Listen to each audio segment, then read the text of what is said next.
Electromagnetic force. देखो जैसे gravitational force आया था दो मासेज के बीच में, तो इलेक्ट्रोमैग्नेटिक फोर्स में जो है दो चार्जेस के बीच में जो है फोर्स निकाल लेंगे। फॉर्मूला वही है, वहाँ पे जी था, यहाँ पे हम के का यूज करें, वहाँ पे M1 M2 था, यहाँ पे Q1 Q2 हो जाएगा। इसमें जो force between two electric charges, जब दो इलेक्ट्रिक चार्जेस के बीच में होगा तो उसको इलेक्ट्रिक फोर्स बोलते हैं, और जब मैग्नेटिक पोल्स के बीच में होगा तो मैग्नेटिक फोर्स बोलते हैं। दोनों ही फोर्स एक दूसरे से रिलेटेड हैं, क्योंकि ओरस्टेड ने जो एक्सपेरिमेंट किया था, ठीक है, बैटरी का यूज करके, उसके पास में जो है एक मैग्नेटिक नीडल थी जो नॉर्थ साउथ को रिप्रेजेंट करती। जब उसने जो ऑन किया तो ये नीडल जो है डायरेक्शन चेंज कर गई थी अपना।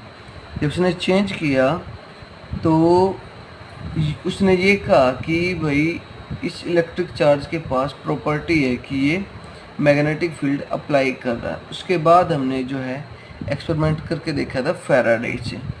फैराडे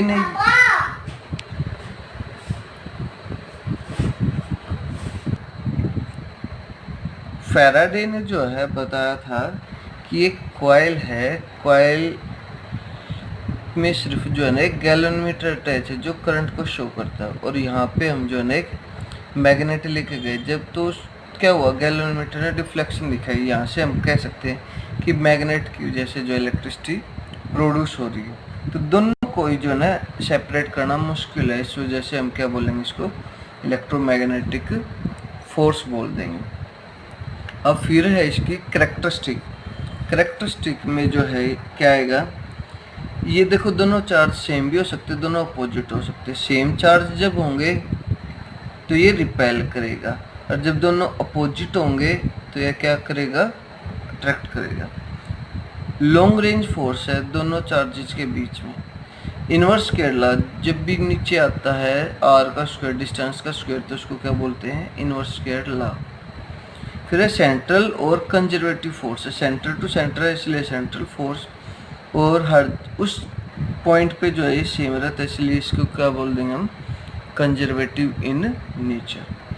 अब यहाँ से अगर हम वैल्यू पुट करके चल पड़े इलेक्ट्रॉन के जैसे, और वहाँ पे इलेक्ट्रॉन का मास की वैल्यू पुट करके चल पड़े, तो दोनों में रिलेशन आ रहा है 10⁻36 का। ये जो इलेक्ट्रोमैग्नेटिक फोर्स है ये ज़्यादा स्ट्रॉन्ग है। अब जो है इसमें पैकेट ऑफ एनर्जी यानी फोटोन्स का यूज होता है। चार्जेस जैसे इलेक्ट्रॉन होते हैं, न्यूट्रॉन होते हैं, प्रोटॉन होते हैं, एन आता है उसमें, ठीक है। इसलिए जैसे लाइट के जो पार्टिकल होंगे ना, या पैकेट ऑफ एनर्जी होंगे, उसको इसी तरीके से हम जो है ना उसको फोटोन बोल देंगे। फिर है न्यूक्लियर फोर्स। न्यूक्लियर जो फोर्स है उसके दो टाइप हैं, स्ट्रॉन्ग और वीक। स्ट्रॉन्ग होता है विद इन न्यूक्लियस, और जो वीक होता है न्यूक्लियस टू इलेक्ट्रॉन होगा। तो स्ट्रॉन्ग न्यूक्लियर फोर्स में क्या होगा, it is the attractive force which binds the proton and neutron in the nucleus. अब देखो विद इन द न्यूक्लियस आ गया ना, तो न्यूक्लियस में प्रोटॉन और न्यूट्रॉन होते हैं, उसको बांधे रखता है ये। Electron do not experience in this force. Electron पे तो वीक फोर्स लगेगा, इस वजह से इस इलेक्ट्रॉन पे उसका कोई भी फर्क नहीं है होगा।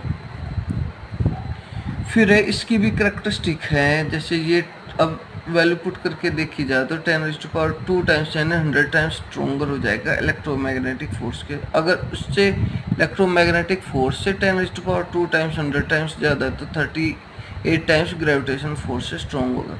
स्ट्रॉन्गेस्ट फोर्स है इन नेचर। शॉर्ट रेंज है क्योंकि विद इन न्यूक्लियस लगता है ये।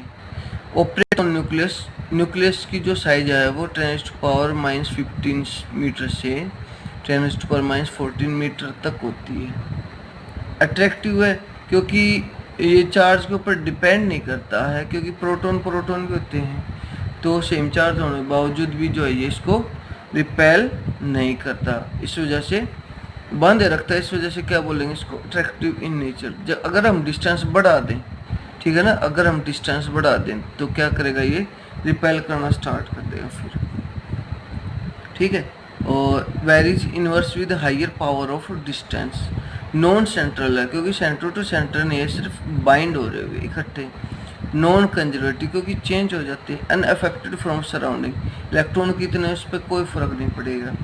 चार्ज इंडिपेंडेंट, चार्ज का कोई फर्क नहीं है, दोनों भले ही प्रोटॉन है, सेम चार्ज पर ये जो है इसको रिपेल नहीं कर रहा।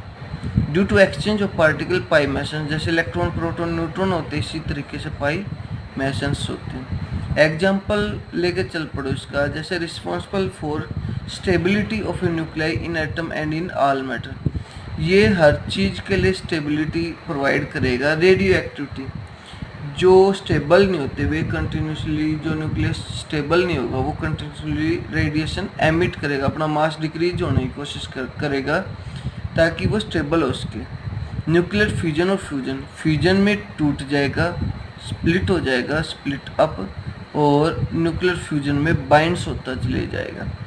जो एटम बम है अपना वो न्यूक्लियर फ्यूजन के ऊपर बेस्ड है, और जो हाइड्रोजन बम है और जो सन के अंदर जो एनर्जी है वो न्यूक्लियर फ्यूजन के ऊपर बेस्ड है। वीक न्यूक्लियर फोर्स बताया था कि न्यूक्लियस और इलेक्ट्रॉन के बीच में जो फोर्स होगा वो कैसा फोर्स होगा, वो वीक न्यूक्लियर फोर्स होगा, क्योंकि हम इलेक्ट्रॉन को वहाँ से हटा सकते हैं। It appears only between elementary particle, elementary particle कौन सा है, वो भी electron. Evolve in nucleus process such as beta decay, beta decay होता है फास्ट मूविंग इलेक्ट्रॉन, जब इलेक्ट्रॉन की स्पीड ज़्यादा हो जाती है उसी को हम बीटा पार्टिकल बोल देते हैं। कैरेक्टरिस्टिक क्या है देखो, involves neutrino and anti neutrino, ये इसका सिंबल है।